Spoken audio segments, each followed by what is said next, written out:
How to find your Twitter X profile link.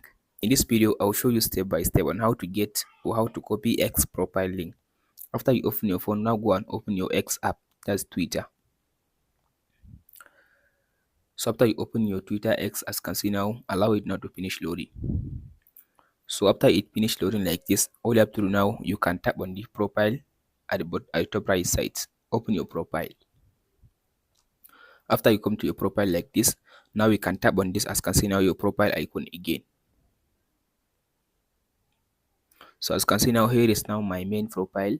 To copy your profile link, all you have to do now, or to find your profile link, you can tap on this three dot at the top right side. So in this section now, tap on this share button.